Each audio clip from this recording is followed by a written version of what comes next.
അർജുന്റെ കുടുംബത്തിന്റെ പരാതിയിൽ മനാഫ് ഉൾപ്പെടെയുള്ളവർക്കെതിരെ കേസ്. കോഴിക്കോട് ചേവായൂർ പോലീസാണ് കേസെടുത്തത്. സമൂഹത്തിൽ ഭിന്നിപ്പുണ്ടാക്കാനുള്ള ശ്രമം നടത്തിയ വകുപ്പ് ചേർത്താണ് കേസ്. കുടുംബത്തിന്റെ മൊഴി രേഖപ്പെടുത്തും.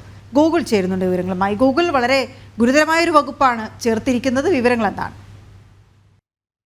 മതസ്പർദ്ധയും രാഷ്ട്രീയ വൈരാഗ്യവും വെച്ച് അതൊക്കെ ഉൾപ്പെടെയുള്ള വകുപ്പുകൾ ചേർത്താണ് കേസെടുത്തിട്ടുള്ളത്. കഴിഞ്ഞ ദിവസമൊക്കെ അർജുന്റെ കുടുംബം ഷിരൂരിൽ സംഭവിച്ച കാര്യങ്ങൾ എന്താണ് എന്നതിനെ സംബന്ധിച്ചും അവരുടെ വൈകാരികതയും കുടുംബ പശ്ചാത്തലവും ഒക്കെ മുതലെടുത്ത് മനാഫ് നടത്തിയിട്ടുള്ള പല പ്രതികരണങ്ങളും കുടുംബത്തിന് മോശമായ രീതിയിൽ ബാധിച്ചു എന്നതുൾപ്പെടെയുള്ള കാര്യങ്ങൾ പറഞ്ഞുകൊണ്ട് അർജുന്റെ കുടുംബം രംഗത്ത് വരുന്ന ഒരു സാഹചര്യം ഉണ്ടായിരുന്നു.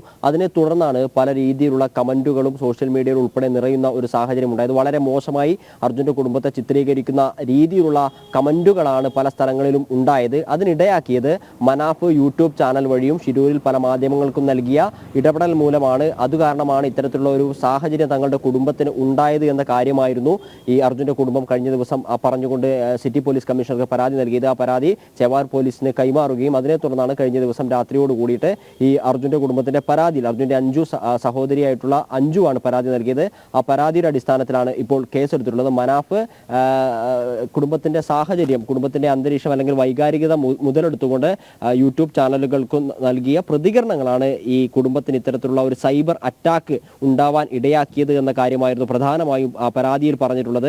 ഈ കുടുംബത്തിന്റെ സാഹചര്യം എന്താണ് എന്ന് മനസ്സിലാക്കാതെ, പശ്ചാത്തലം എന്താണ് എന്ന് മനസ്സിലാക്കാതെ മനാഫിന്റെ കൂടെ നിൽക്കുന്നുണ്ടെങ്കിൽ മനാഫിന്റെ ഭാഗത്താണ് ന്യായം എന്ന രീതിയിലുള്ള പ്രതികരണങ്ങളും കമന്റുകളും മോശമായ രീതിയിൽ അർജുന്റെ കുടുംബത്തെയും ഫാമിലിയും ചിത്രീകരിക്കുന്ന രീതിയിലുമാണ് ഈ കമന്റുകൾ പലതും വരുന്നത്. അതിന് രാഷ്ട്രീയമായിട്ടുള്ള ഒരു ധ്രുവീകരണം, വർഗീയമായിട്ടുള്ള മതപരമായിട്ടുള്ള ചേരിതിരിവ് ഒക്കെ ഉണ്ടാക്കുന്ന രീതിയിലുള്ള കമന്റുകളൊക്കെ പല പോസ്റ്റുകൾക്ക് അടിയിലും വരുന്നുണ്ട്. അതിനാൽ തന്നെയാണ് ഈ വളരെ പെട്ടെന്ന് തന്നെ അർജുന്റെ സഹോദരി പരാതി നൽകിയത്. ഉടനെ തന്നെ കേസെടുക്കുകയും അന്വേഷണം ആരംഭിക്കുകയും ചെയ്യുന്നു. ഇതിനെ തുടർന്ന് ഇന്ന് അർജുന്റെ കുടുംബത്തെ പോലീസ് സ്റ്റേഷനിൽ വിളിച്ച് മൊഴിയെടുക്കാനുള്ള ഒരു സാഹചര്യം ഉണ്ട് എന്ന് മനസ്സിലാക്കുന്നു. പോലീസ് സ്റ്റേഷനുമായി ബന്ധപ്പെടുന്ന സമയത്ത് സ്റ്റേഷൻ ഓഫീസേഴ്സ് പറയുന്നതാണ് ഇന്ന് അർജുന്റെ കുടുംബത്തിന് മൊഴിയെടുക്കും, തുടർന്ന് അറസ്റ്റ് ഉൾപ്പെടെയുള്ള നടപടികൾ ഉണ്ടാകും എന്ന് തന്നെയാണ് അറിയാൻ സാധിക്കുന്നത്.